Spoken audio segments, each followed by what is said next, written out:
Here are 10 efficiency tips that you may not know to help you maximize efficiency in Minecraft Beginner Edition. Now really quick, I just want to clarify, I did not invent any of these tips. They are just some things that I've learned over the years of playing Minecraft and that I now use every single time I play. These tips also may not apply to everyone. Some of you might already know a lot of these, but some of them may surprise you. So with that being said, and in no particular order, here are 10 tips to help you save some time and effort in Minecraft. Number 1, usually the first thing you do in a new world is make a wooden pickaxe. I almost immediately just get a stone pickaxe because it's faster. So instead of throwing your wooden one away, burning it, or letting it take up space in your chest or inventory, use it as fuel in a furnace. That way it actually serves a purpose. Unless you want to keep it because it's your first pickaxe in that world, or you want to just use it until it breaks. But like I mentioned, it's just faster to get the stone tools right off the bat. Number 2, getting food. One thing that can be annoying in the early game is getting a good food source. If you're lucky enough to find a village with hay bales, then you definitely want to get all those you can and turn them into bread. But if you're not this fortunate, you're going to need to kill some animals. So if you get a piece of iron right out the gate and make a flint and steel, light the animals on fire, then kill them so you don't have to spend time gathering the fuel, cooking the food, and using that fuel on food when you could be using it for like torches or smelting ore or something like that. I know it sounds kind of evil, but it saves time. Which brings me to my next tip, use your fuel wisely. If you just want to smelt one item, use wood or sticks instead of a piece of coal, because one piece of coal will smelt 8 items. So if you just use it to smelt one item, then that's kind of a waste of a piece of coal. I like to wait till I have at least 8 items to smelt. That way I use the entire piece of coal. Number 4, practice critting to kill animals and mobs quicker. And by practice, I mean just do it and get used to it. You don't really have to like focus on practicing it, but it takes less time. It makes you take less damage from mobs because they die quicker, which means your armor will last longer. And when you're killing animals, you won't have to go chasing them all over the place. They can't run away if they're dead. Number 5, don't waste time on leather armor. This one's pretty straightforward. Instead, save your leather for making books and bookshelves for your enchanting setup in the future. It takes a minimum of 15 bookshelves placed around the enchantment table for you to get level 30 enchantments, which means it's going to take 45 books to get the minimum amount of bookshelves you need to get to level 30 enchantments, which means you need 45 pieces of leather. That might take a little bit to get, especially if you're going to use any of it on leather armor. Number 6, when you're taming a horse, you can tell if they are going to be fast or slow based on the little noise they make when you are trying to tame them. I learned this in my B-dubs Learn It From a Hermit video, so I gotta throw this in there. Horses make a little shuffle sound, or a clip-clop as B-dubs called it. Sometimes it's pretty slow and sometimes it's quick. And it's pretty consistent that the faster the clip-clop is, the faster the horse is going to be.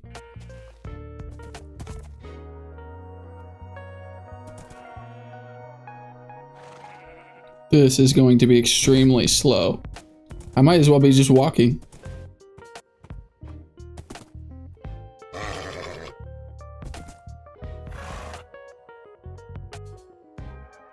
This can be helpful because horses can be kind of stubborn sometimes and take a few tries to tame, but if you hear that the horse has a slow clip-clop, then you can just move on to the next horse and save a little bit of time.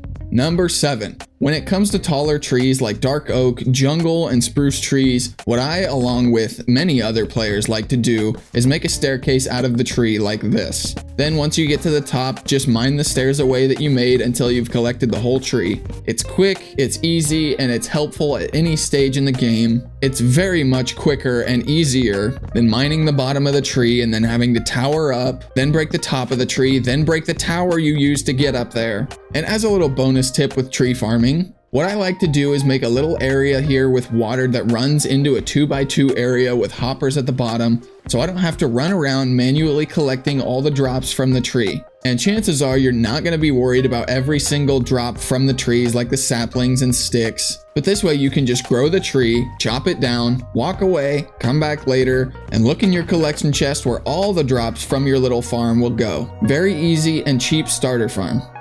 Number 8, you don't always have to get a diamond pickaxe to mine obsidian to make your first nether portal. All you really need is a bucket. And if you're not picky about where your first nether portal needs to be, try to find a little lava pool. Then all you need to do is build a portal one block at a time by creating obsidian with a lava source block, then quickly putting it out by letting water flow over it. As long as you put the lava in the correct place, you will have yourself a nether portal with no need for a diamond pickaxe. And if you ask me, this is a better way of doing it, because when you're that early in the game, not only do you have a high chance of dying and losing all your stuff in the nether because you don't have good gear yet, but you really have no reason to bring a diamond pickaxe into the nether because there's nothing in the nether you need at this point in the game that requires a diamond pickaxe to mine. And if you ask me, I think it's better to go explore the nether before you have really good stuff in case you die and lose it all in lava, because sometimes it just happens. I also use the same method for raiding end cities. I usually get pretty good gear before going to the end cities, but I don't get full netherite gear and then risk losing it all in the void. No, thank you. Number 9. This is an old famous one, but I see people fail to do it all the time. Always dig around when you find diamonds. More times than not, I find more diamonds than I would have if I would have just mined the 1 or 2 that I find on the surface. And a little bonus tip to go with this one, and a huge pet peeve of mine: if you are someone who leaves their mine shafts like this so you hit your head on the ceiling, I hope I never meet you until you change your ways. It's nothing personal, it's just, well, personal.